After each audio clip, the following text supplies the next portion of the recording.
ایک گاؤں میں ایک کسان دودھ، دہی اور مکھن بنانے کا کاروبار کرتا تھا۔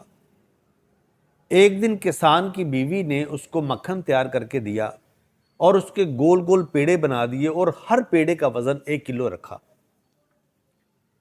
کسان اس کو لے کر شہر گیا اور ہمیشہ کی طرح اسی دکاندار کو وہ مکھن دیا اور اس کے بدلے میں گھی، چینی، چاول اور بہت ساری سبزیاں لے کے واپس آ گیا۔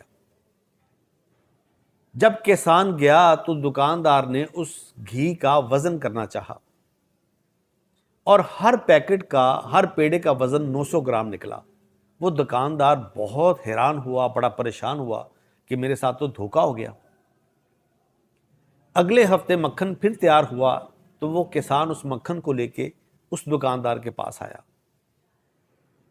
دکاندار نے جب اس کسان کو دیکھا تو اس پہ چلا اٹھا کہ تم دھوکے باز ہو، تم فراڈیے ہو، میں کسی ایسے انسان کے ساتھ کاروبار نہیں کرتا جو دھوکا دیتا ہو، جو 1 کلو کو 900 گرام کہتا ہو۔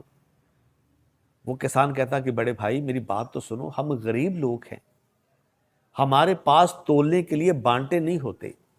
میرے پاس تو ایک پرانا ترازو ہے جو میں آپ سے چینی لے کے جاتا ہوں، جو چینی کا پیکٹ ہوتا ہے نا، اس کو ترازو کے ایک پلے میں رکھتا ہوں اور گھی کو دوسرے پلے میں رکھتا ہوں اور وزن برابر کر کے میں آپ کے پاس لے آتا ہوں۔